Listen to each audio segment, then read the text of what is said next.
The chrome bumper crumpled like a soda can under 6 tons of steel, and Karen Whitfield's scream echoed across my own front pasture. 3 weeks earlier, none of us knew her name would become a curse word in this county. I'm Wade Bennett, 41 years old, third-generation farmer, and I never wanted a war with anybody. But Karen Whitfield, president of the Millbrook Ridge Homeowners Association, decided my land was hers to control. This is the story of how she lost everything, one legal document at a time. My grandfather bought this farmland in 1962, long before Millbrook Ridge subdivision ever existed next door. When developers built the fancy houses beside my fields, the county grandfathered my property outside the HOA boundary. For years, that boundary line meant nothing but a friendly wave between neighbors and me. Then Karen Whitfield got elected HOA president, and she decided boundary lines were suggestions. She started attending county meetings, pushing to redraw jurisdiction maps to include unincorporated adjacent parcels. My parcel, my barn, my tractor shed, all of it apparently needed her approval now. The first sign of trouble came when I found an HOA violation notice stapled to my mailbox. Unapproved agricultural equipment visible from roadway. It read, citing a covenant that didn't even apply to me. I laughed it off, assumed it was a clerical mistake, and tossed it in a drawer. Big mistake. Karen doesn't do clerical mistakes. She does calculated moves. 2 weeks later, a second notice arrived, this one threatening a compliance fine of $500. I called the HOA office, and a tired-sounding clerk told me, "Karen insists your land falls under review." I drove straight to the community clubhouse to sort this out face-to-face. Karen sat behind a polished desk, sipping tea, flanked by 2 board members who barely spoke. "Mr. Bennett," she said sweetly, "your farm is an eyesore for the neighborhood's property values." I told her, calmly, that my land wasn't part of her association and never had been. She smiled like a shark and slid a folder across the desk toward me. Inside was a proposed annexation map with my farmhouse circled in red ink. "The board is voting on this next month," she said. "You'll want to cooperate." I walked out without another word, but my hands were shaking with something I didn't recognize yet. That night, I called my cousin Dale, a paralegal who'd handled property disputes before. "Wade," he said, "if she tries to annex you without consent, that's a legal minefield for her." He told me to start documenting everything, dates, notices, phone calls, every single interaction. I bought a small notebook and began writing down every move Karen Whitfield made against me. Little did I know that notebook would become Exhibit A in a courtroom 8 months later. The following Saturday, I found a parking violation sticker on my own tractor, in my own field. Someone had trespassed onto my land just to slap a sticker on private farm equipment. I checked my trail camera, the one I kept near the barn for coyotes and froze. There she was, Karen Whitfield, in heels, walking across my pasture at 7 in the morning. She wasn't just harassing me from a desk anymore. She was physically trespassing on my property. I saved the footage to 3 different drives that same night, just in case. The next morning, Karen posted in the neighborhood Facebook group calling my farm a health hazard. Comments poured in, some supportive of her, some neighbors quietly defending me in private messages instead. One neighbor, an older woman named Peggy, texted me, "She did this to the Alvarez family too." Peggy said the Alvarez family sold their home for pennies after Karen's harassment campaign wore them down. That detail changed everything for me. This wasn't a misunderstanding. This was a pattern. I asked Peggy for anything she remembered, dates, emails, board meeting minutes, anything at all. She handed me a thumb drive of old HOA newsletters going back 3 years, full of red flags. That night, I sat at my kitchen table reading through years of complaints against Karen's leadership. 5 other families had faced sudden fines, mysterious violations, and pressure to sell their homes cheap. Every single time, a name kept appearing in the paperwork: Whitfield Realty Holdings, Karen's family business. Karen wasn't just controlling. She was systematically pushing people out to buy their land through her company. I stared at that name for a long time before I finally understood the size of this fight. This wasn't about tractors or fence lines anymore. This was about a woman building an empire on ruin. I decided right then I wasn't selling and I wasn't backing down either. The board meeting on the annexation vote arrived faster than I expected, on a rainy Tuesday night. I showed up with Dale beside me, folder in hand, ready to speak during public comment. Karen looked surprised to see me there, her smile flickering for just a half second. "Mr. Bennett isn't a resident," she told the board. "He has no standing to speak here." Dale stood up instead and read the county zoning statute proving my land was never HOA territory. The room went quiet. One board member, a younger man named Trent, looked uneasy at the podium. Karen tried to steamroll past it, insisting the vote would proceed regardless of outdated technicalities. Trent, to my surprise, asked for a recess to review the legal basis before voting further. Karen's jaw tightened. It was the first time I saw a crack in her composure. We left that meeting with the vote postponed, but I knew she wouldn't let this go quietly. Sure enough, 3 days later, a county inspector showed up at my farm unannounced. "Received an anonymous tip about unsafe structures," he said, clipboard ready, eyes scanning my barn. I let him in, confident everything was up to code, since I'd renovated it just 2 years prior. He found nothing wrong, but the visit cost me an afternoon and a spike of anxiety. That evening, my trail camera caught Karen's silver sedan parked near my property line again.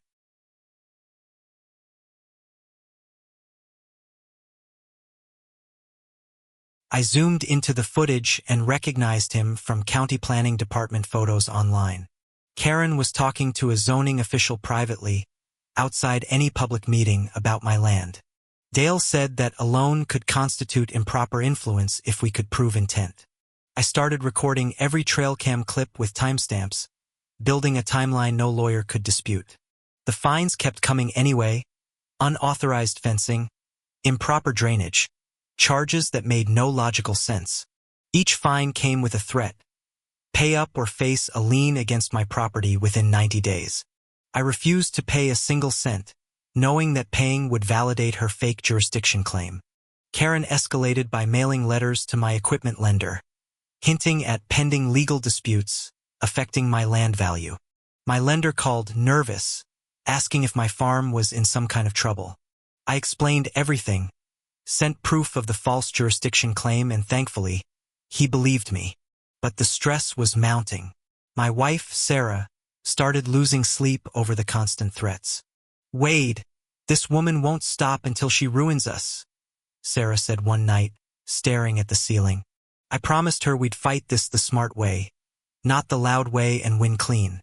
That's when I remembered something Peggy mentioned, a private investigator the Alvarez family once hired. His name was Miguel Ortiz, retired police detective turned civil investigator, based 2 counties over. I called him, laid out everything, and he agreed to meet me at a diner that Friday. Miguel listened for almost an hour without interrupting, just taking notes on a yellow legal pad. "This isn't your average nosy HOA president," he finally said. "This is organized property fraud."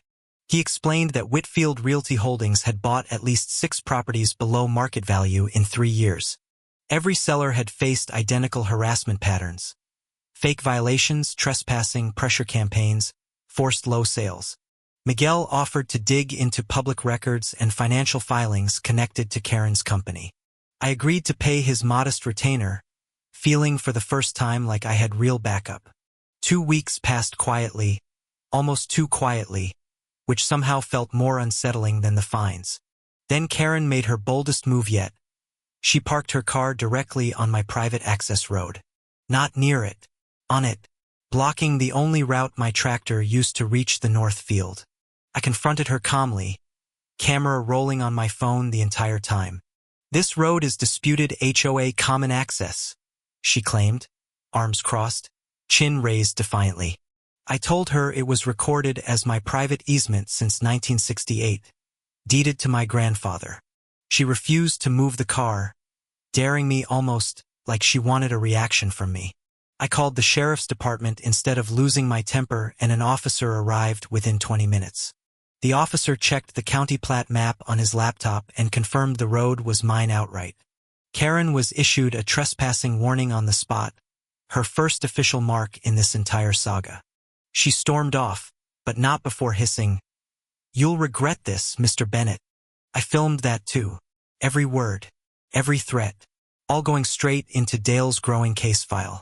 That night, Miguel called with news that made my stomach drop and soar at the same time. Karen's company has an active loan default flag from a state agricultural development fund, he said. Apparently, Whitfield Realty Holdings had claimed subsidized rural development grants meant for small farmers, not developers. If proven, that wasn't just a civil violation, that was potential federal fraud. I felt a strange mix of vindication and fear. This fight was bigger than I ever imagined. Dale suggested we bring everything to the county attorney's office rather than fight this alone. We compiled the trail cam footage, the fine notices, the trespassing report, and Miguel's financial findings. The county attorney's assistant reviewed our folder and said, quietly, "This looks like a pattern of racketeering. Word must have leaked somehow because the very next morning, Karen resigned from 3 board committees. She claimed personal health reasons in a hastily written community newsletter email. But she stayed as HOA president, unwilling to fully relinquish her grip on power. I should have known that resignation was a smokescreen, not surrender.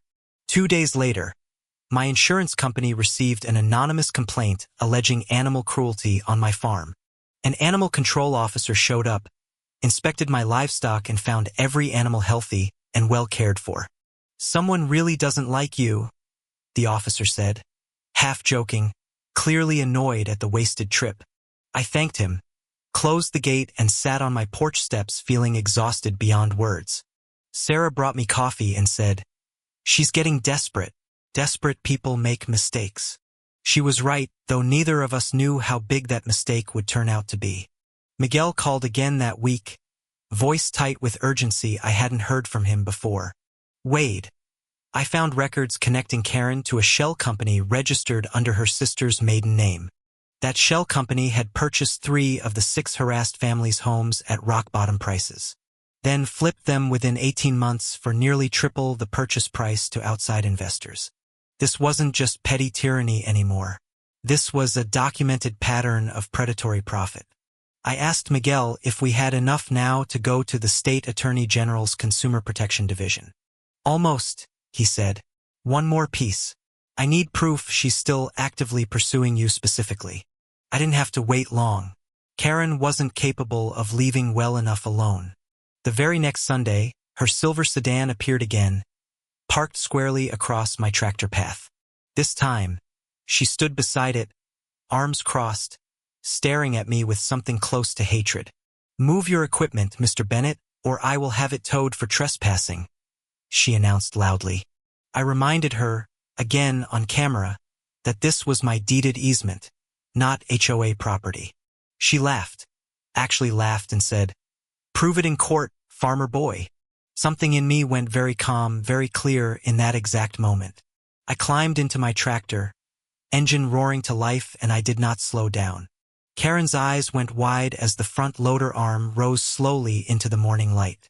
"You wouldn't dare," she said, backing away from her own vehicle in sudden panic. I lowered the loader gently, deliberately, onto the hood of her parked sedan. Metal groaned and crumpled beneath 6 tons of steel, exactly as it did in that opening scene. Karen screamed, phone already in hand, dialing the sheriff before the dust even settled. But here's the twist she never saw coming. I had called the sheriff first, minutes earlier. An off-duty deputy, already parked nearby responding to my earlier call, witnessed the entire incident himself. "Ma'am, you're illegally parked on a private, deeded easement," the deputy told her calmly. "He has every legal right to remove obstructions from his own property, even with equipment." Karen's face went pale as the deputy explained state law on obstruction of private access roads. I hadn't destroyed her car out of rage. I'd done it after confirming precisely my legal standing. Dale had researched this exact scenario weeks earlier, anticipating Karen might escalate to blocking my road again. Removing an obstruction with reasonable equipment on your own deeded property, fell within lawful self-help remedies. The deputy still filed a report, noting Karen's repeated trespassing and my documented history of complaints. Karen demanded I be arrested for destruction of property. Her voice cracking with fury, the deputy shook his head. "Ma'am, you parked on private land after 2 prior warnings. Any damage from lawful removal of an obstruction isn't a crime. I'd suggest calling your insurance." I stood there, adrenaline still coursing through me, watching Karen's carefully built control finally crack open. She turned to me, venom in her eyes. "This isn't over, Bennett." "You're right," I said quietly. "It's not, but not the way you think." I handed the deputy a copy of Miguel's preliminary financial findings right there on the spot. The deputy's expression shifted from routine annoyance to genuine interest as he skimmed the documents. "This mentions fraud allegations tied to state agricultural grants," he said, flipping through the pages. "I'm going to need copies of this for our financial crimes unit," he added, already reaching for his radio. Karen tried to grab the papers back, but the deputy stepped between us smoothly. "Ma'am, obstructing an active investigation is a separate offense. I suggest you step back." For the first time since this nightmare began, I watched real fear replace Karen's arrogance. Word spread through Millbrook Ridge within hours.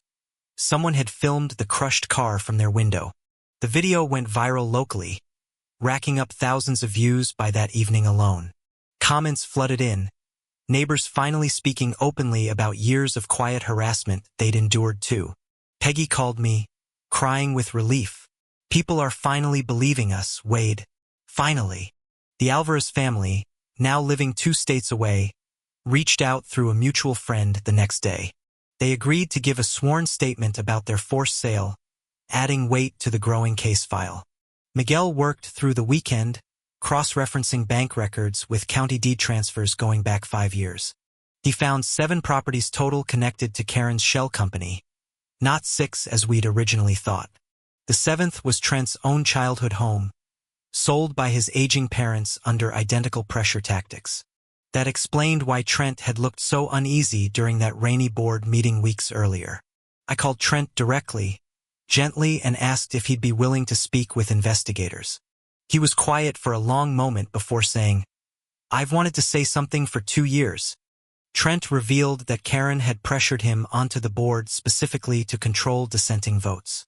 "She told me my parents' old debt to the HOA would disappear if I cooperated," he admitted. That was blackmail, plain and simple, and Trent was finally ready to say so under oath. With Trent's statement, the Alvarez family's testimony, and Miguel's financial trail, our case became undeniable. The state attorney general's Consumer Protection Division opened a formal investigation within the week. Karen's insurance company, meanwhile, denied her claim for the crushed sedan, citing the trespassing report. She was left paying for a totaled luxury car entirely out of pocket. A small but sweet justice. I felt something loosen in my chest for the first time in months, like I could finally breathe. But Sarah warned me not to celebrate yet. Cornered animals get more dangerous, not less. She was right, as she so often was throughout this entire ordeal. Karen tried one last desperate move. An emergency board vote to force through the Farmland annexation. She scheduled it for a Tuesday morning, hoping most residents would be at work and absent. Instead, the clubhouse parking lot overflowed. Word had spread and Millbrook Ridge showed up in force. Peggy, Trent, and a dozen other neighbors packed the room, folders and phones ready. Karen tried to open the meeting quickly, skipping public comment, but Trent objected loudly from the board table. "As a sitting board member, I'm calling for full disclosure of Whitfield Realty Holdings property acquisitions," he said. The room went dead silent. Karen's hand froze on her gavel mid-motion. "That is not on tonight's agenda," she snapped, though her voice had lost its usual command. "It is now," Trent replied, sliding copies of Miguel's findings down the table to every board member. Gasps rippled through the crowd as neighbors read allegations of fraud tied to their own HOA president.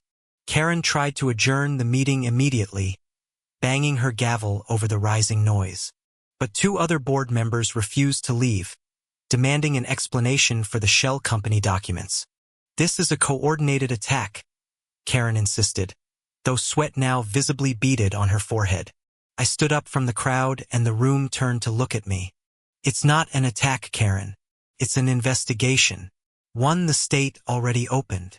I held up a copy of the formal notice Miguel had forwarded me that very morning. Karen's composure finally shattered completely, her voice cracking as she shouted for security to remove me. But there was no security, only two confused clubhouse staff members who had never seen her this rattled. Peggy stood up next. "Tell them about the Alvarez family, Karen. Tell them what you did." Karen said nothing, gripping the podium so tightly her knuckles turned white. One by one, residents stood, sharing their own stories of fines, threats, and forced sales over the years. It was like watching years of silence break open all at once in that single room. Karen finally grabbed her purse and stormed toward the exit, refusing to answer another question. "This meeting is adjourned," she yelled, though no one followed her authority anymore. The board, without her, voted unanimously to suspend her presidency pending the state investigation's outcome. Trent was named interim president that very night, a boy she'd once tried to blackmail into silence. I drove home in stunned quiet, Sarah gripping my hand the entire way. "It's really happening," she whispered. "She's actually losing." I didn't answer right away, still half expecting Karen to pull one more trick from somewhere. 2 days later, state investigators executed a records request on Whitfield Realty Holdings' office downtown. Local news picked up the story, running a segment on HOA fraud allegations that evening.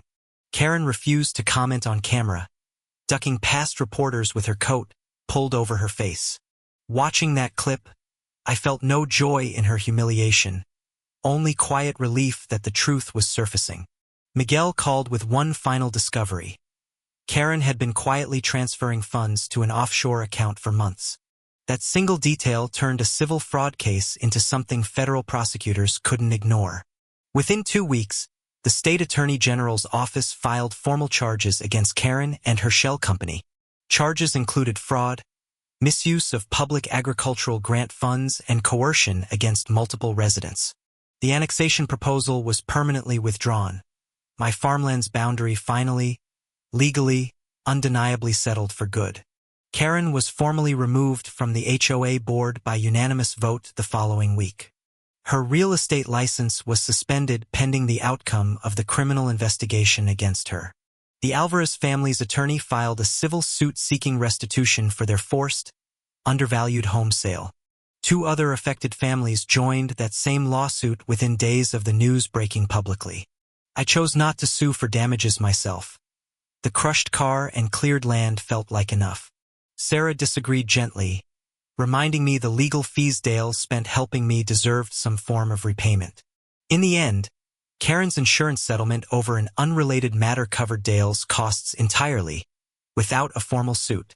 Small justice, but justice nonetheless, and I'll take it after everything we endured. Months later, the criminal case concluded. Karen pled guilty to reduced fraud charges to avoid a lengthy trial. She received probation, a hefty fine, and a permanent ban from serving on any HOA board again. Her real estate license was revoked entirely, ending the family business her grandfather had built decades earlier. Trent, as interim president, worked with the county to formally redraw HOA boundaries, protecting farms like mine forever. Peggy organized a small barbecue at my farm that summer, inviting every family Karen had wronged. The Alvarez family drove 6 hours just to attend, hugging me like family when they arrived. Standing in my own field, surrounded by neighbors who'd once been strangers, I finally felt truly at peace. Sarah squeezed my hand as the sun set behind the tractor shed that had started this whole fight. "Your grandfather would be proud," she said softly, watching kids chase fireflies across the pasture. I thought about that crumpled hood, that furious scream, that single moment I stood my ground. It cost me months of stress, sleepless nights, and legal fees, but it saved this land for good. Some battles you don't choose, but you fight anyway, and sometimes the tractor wins.